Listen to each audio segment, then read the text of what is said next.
মুসলমান ভাইরা সুনামানিকেরাও, আমার আল্লাহ পাক আল্লাহ তাআলা বলতেছে আমার বান্দা বান্দিরাও, তোমরা যদি মদিনা যাওয়ার ইচ্ছা থাকে আগে সর্বপ্রথমে বাবাজি নবীকে মহব্বত করতে হবে।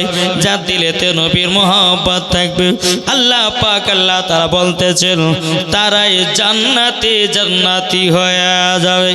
জোর করুন কি ঠিক না? আচ্ছা নবীকে ভালোবাসেন? এটা হাত তুলে দেখান না। সুবহানাল্লাহ। আমরা নবীকে ভালোবাসি জি। তাহলে আপনাদেরকে একটা কথা প্রশ্ন করব, বলবেন তো? এই বলবেন? আচ্ছা বলুন তো আমাদের কলমা কি? এর জোরে বলেন না। আমাদের কলমা লা ইলাহা ইল্লাল্লাহ মুহাম্মাদুর রাসূলুল্লাহ সাল্লাল্লাহু তাআলা আলাইহি ওয়াসাল্লাম, কি ঠিক না? তাইলে নবীজির কলমা কি বাবা? নবীজির কলমা জানা আছে? ইগো নবীজির কলমা জানা আছে? এটা আমাদের দরকার আছে জি।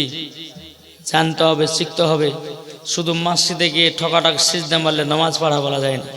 সব রকমের জ্ঞান আপনাকে রাখতে হবে, কি হবে না কি?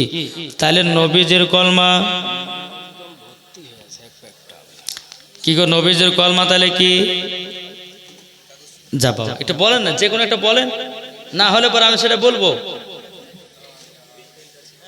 কি গো জানেন না কেউ? নবীজির কলমা হচ্ছে লা ইলাহা ইল্লাল্লাহ ইন্নী রাসূলুল্লাহ। জোরে বলেন। কি বললাম? লা ইলাহা ইল্লাল্লাহ ইন্নী রাসূলুল্লাহ। আমাদের কলমা হচ্ছে লা ইলাহা ইল্লাল্লাহ মুহাম্মাদুর রাসূলুল্লাহ সাল্লাল্লাহু তাআলা আলাইহি ওয়াসাল্লাম। এবার আপনাদেরকে আরেকটা প্রশ্ন করব বাবাজি, আদম নবীর কলমা কোনটা? আদম নবীর কলমা কি গো জানা আছে? আদম নবীর কলমা কি? যা বাবা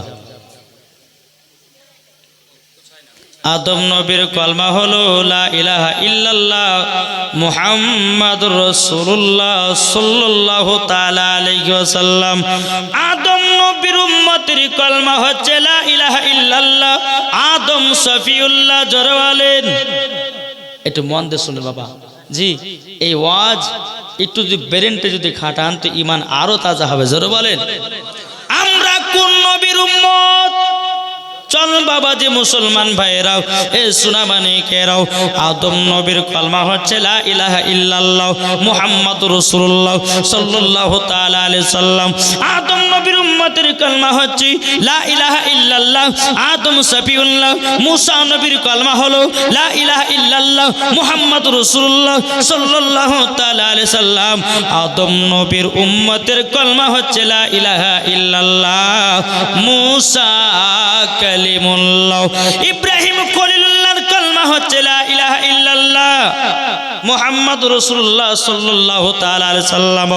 ইব্রাহিম খলিলুল্লাহর উম্মতের কলমা হচ্ছে বাবাজি লা ইলাহা ইল্লাল্লাহ ইব্রাহিম খলিলুল্লাহ। জোরে বলুন না সুবহানাল্লাহ। আল্লাহ পাক আল্লাহ তাআলা বলছে গো আমার বান্দা বান্দিরা, দুনিয়াতে 1,24,000 পয়গম্বর, মতান্তর 2,24,000 পয়গম্বর, যত নবীগণ এসেছেন বাবাদের মুসলমান সমস্ত নবীরা ছিলেন আমাদের নবীর উম্মত। জড়ো হবে না? সমস্ত নবী ছিল বাবা আমাদের নবীর উম্মত। আমরাও হলো নবীর উম্মত। কি ঠিক না? তাহলে বলুন আমাদের নসিব ভালো না খারাপ? ভালো। তাইলে ভালো হওয়ার পরেও এই মুসলমান কেন নামাজ পড়ি না বাবা?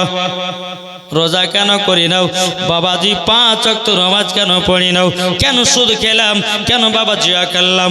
কেন জিনা করলাম? কেন পাপের কাজ করলাম? এই বাবা যদি আমাদের নসিব ভালো হতো, আমরা বাবা নসিব ভালো, কিন্তু আমরা নিজে নিজে বাবা নসিবটা খারাপ করে দিতেছি। বেরাদার আমার আল্লাহ পাক আল্লাহ তাআলা বলতেছে, ও বান্দা বান্দিরাও, তোমরা যদি নবীকে এক বিন্দু যদি মহব্বত করে কবরে যাও, মরার পরে জান্নাতি জান্নাতি। জোর বলেন না সুবহানাল্লাহ। বাবাজি মুসলমান ভাইরাও, এ সোনা মানিকেরাও, আপনাদেরকে বলতে চাই রে বাবা, দুনিয়াতে কেউ বাঁচার জন্য আসে নাই, সবাইকে একদিন বাবা অন্ধকার কবরে যেতে হবে। আমার আল্লাহ পাক আল্লাহ তাআলা বলতেছে, ও বান্দা বান্দিরা, দুনিয়াতে সারা জীবনের জন্য আসো নাই। এই দুনিয়াটা হচ্ছে মুমিনের জেলখানা। কি কেমন বাজার করেছো, হাসরের মাঠে ওই বাজারের বিচার হবে। এর জোর হবে না সুবহানাল্লাহ। বেনামে দিয়েছে 200 টাকাও, আল্লাহ গো তিনা দানটা কবুল করে নিন। জোরে বলুন না আল্লাহুম্মা আমিন। তাই বলতেছে, কেমন করে ঘুমাও তুমি, এই মন দিয়ে শুনেন, কেমন করে ঘুমাও তুমি, ফজর করো কাজা, এমন তো হতে পারে জোহরে জানাজা, এমন তো হতে পারে জোহরে জানাজা।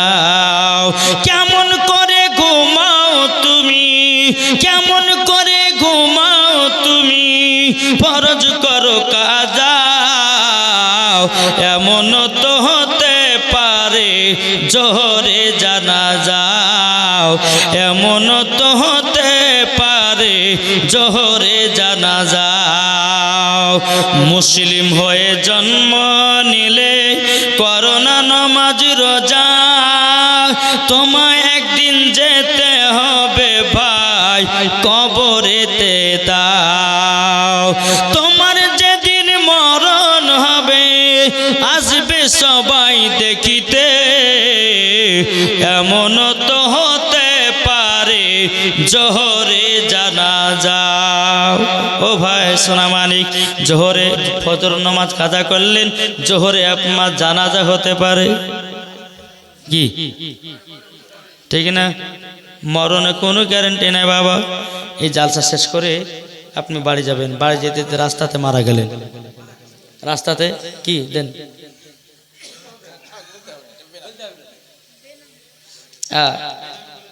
বেনামে দিয়েছে, বেনামে দেন, এগুলো দিয়েছে 3000 টাকা দিয়েছে। আলহামদুলিল্লাহ, আল্লাহ তিনাদের দানকে কবুল করুন। জোরে বলেন আল্লাহ মাবিন। আমার মা বোনের অনেকে আছেন, তো একটু মায়েদের একটু ওয়াজ করব। আপনারা কেউ শোনার ইচ্ছা আছে? কে কে শুনবেন না হাত তুলেন তো দেখি। শুনবেন? আপনি একলা শুনে তো আমি একলা বলবো না, সবাই বলতে হবে, হাত তুলে বলেন না। শুনবেন তো? বলো আলহামদুলিল্লাহ।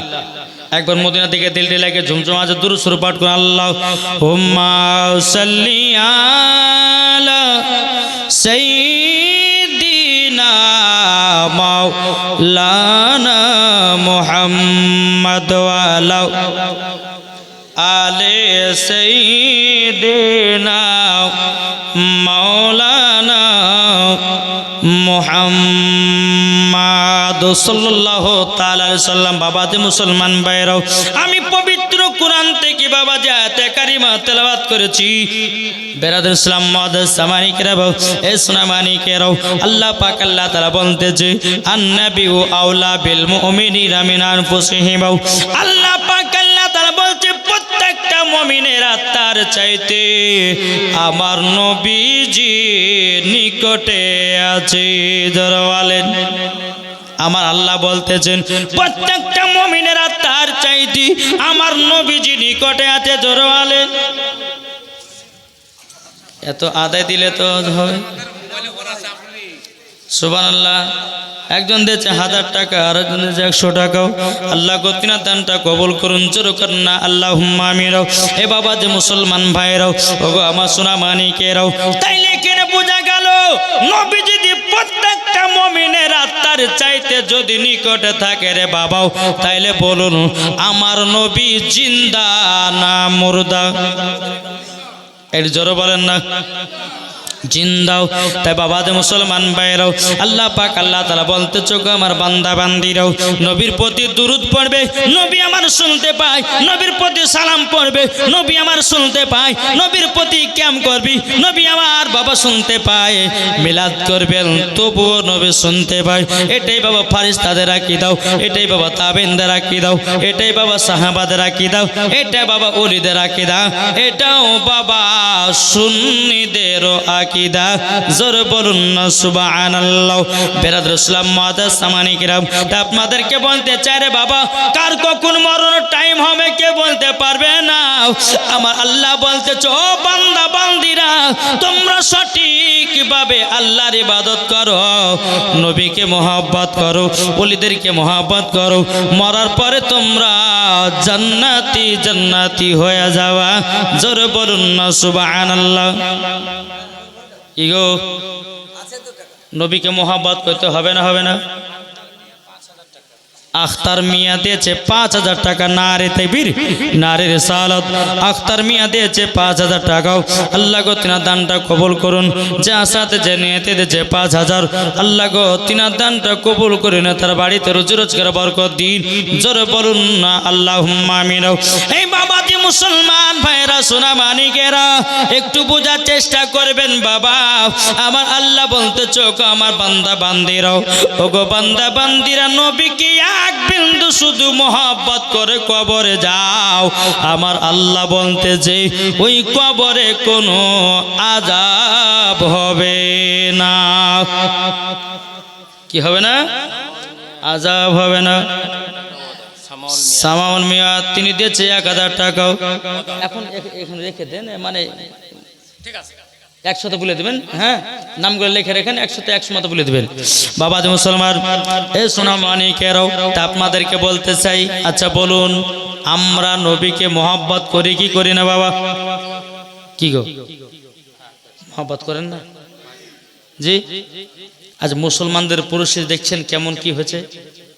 জি যেই হক কথা বলছে তাকে গ্রেফতার করছে, কি করছে না? আজ মুসলমান, আজকে তোমরা যদি এইরকম বাড়িতে বসে থাকো তাহলে কিন্তু একদিন মুসলমানদের পরিস্থিতি এতটাই খারাপ হবে, রাস্তায় চলতে পারবে না। কি গো ঠিক না? আর নবী মুস্তাফার মহব্বত যদি দিলে থাকে, এমন কোন মায়ের লাল নাই যে ওই নবীর উম্মতের ক্ষতি করতে পারে। কি ঠিক না? আল্লাহ বলতেছে ওয়া কুল জাল হক ওয়া জাহাকাল বাতিল ইন্নাল বাতিলা কানা জাহুকা। জি সত্য এসেছে, মিথ্যা ধ্বংস হয়ে গেছে। আল্লাহ বলছে হক কে ভালোবাসি, আর যারা হক পছন্দ করে না আমার আল্লাহ তাদেরকে পছন্দ করে না। বুঝতে পেরেছেন কিছু? জি অনেকে মা বোনেরা আছে আলহামদুলিল্লাহ, আমি বলতে চাই জি এই যে মায়েরা ওই পর্দার আড়াল আছে নাকি, ওই পর্দার আড়ালে কিন্তু বাবাজি আমি একটা কথা বলবো, আমার কথাটা কেউ খারাপ লিবেন কি লিবেন না তা জানি না। এই যে পর্দাটা করেছে বাবা, এটা সম্পূর্ণ মিথ্যা পর্দা। বুঝেছেন কি বললাম? এটা মিথ্যা পর্দা লাই, মিথ্যা কি মিথ্যা না? জি ও জাল সাথে পর্দা, মাঠে পর্দা নাই, ঘাটে পর্দা নাই, শহরে নাই, বাজারে নাই, মেলাতে নাই। আর বাবা জাল সারগুলাতে পর্দা, এই পর্দা পর্দাওয়ালি বলা যায় না বাবা। সব জায়গাতে পর্দা ঠিক রাখতে হবে। বাড়িতেও যেমন পর্দা হবে, জালসাতে তেমন পর্দা হবে, মাঠে যেমন পর্দা হবে, ঘাটও সেমন পর্দা হবে। হ্যাঁ ঠিক কিনা বলেন? কি গো ঠিক কিনা বলেন? জি হ্যাঁ এখন বাবাজি উঁচু করে পর্দা করে দিলে, পর্দার ভিতর থাকলে এটার নাম পর্দা না বাবা। জি একটা কথা আপনাদেরকে বলে যাই, অন্তর থেকে পর্দা করবেন, খাতুনে জান্নাতকে ইয়াদ করবেন, এটার নাম হচ্ছে পর্দা। জোরে বলেন। মৌলবীদেরকে দেখাচ্ছে যে আমরা হুজুর এই গ্রামের মহিলা সব পর্দা করে, কি বলছে না? কি গো ঠিক না? কিন্তু মৌলবীরা তো জানে, হ্যাঁ মৌলবীকে দেখলে বেশি কাপড় দেয়, হ্যাঁ মৌলবী বাদ দিয়ে আন পাবলিক দেখলে একটা কাপড় দেয় না। জি দেয় কি? দেয় না। মৌলবীকে যখন দেখছে মাদ্রাসার মৌলবী আসছে, মাদ্রাসার ইমাম আসছে, ওরে বাবার 4 ঘন্টা নেমে দিয়েছে মুখে। আর যখন আনপাবলিক ছেলে মিলে দেখবে আরে বাবারে, একটাও মা মাথা কাপড় নাই। তাই মায়েদেরকে বলতেছে, মা আমার কথা শুনতে হয়তো খারাপ লাগবে, এটাই হক আর এটাই সত্য। যেরকম সুবহানাল্লাহ। জি, আমার মায়েরা পর্দাতে আছে, ইনশাল্লাহ মায়েদের জন্য আমি কিছু ওয়াজ বক্তব্য রাখবো। আলহামদুলিল্লাহ। একবার মদিনার দিকে দিলটি লাগিয়ে ঝুমঝুম আওয়াজ একবার দুরূদ শরীফ পাঠ করুন। আল্লাহুম্মা সাইয়্যিদিনা মাওলানা মুহাম্মদ ওয়া আলা সাইয়্যিদিনা মাওলানা মুহাম্মদ সাল্লাল্লাহু তাআলা আলাইহি সাল্লাম। বাবাজি মুসলমান ভাইরাও, এ সোনা মানিকেরাও, একদিন বাবাজি এক ইহুদি নারীরা বাবা মা ফাতেমার বান্ধবী ছিল। কি ছিল? বান্ধবী। তারা মনে মনে ভাবতেছে, খাতুনে জান্নাতকে দাওয়াত করব, বাড়িতে ডাকবো, ছেঁড়া কোড়া কাপড় পরে আসবে, ভরা মানুষের সামনে অপমান করব।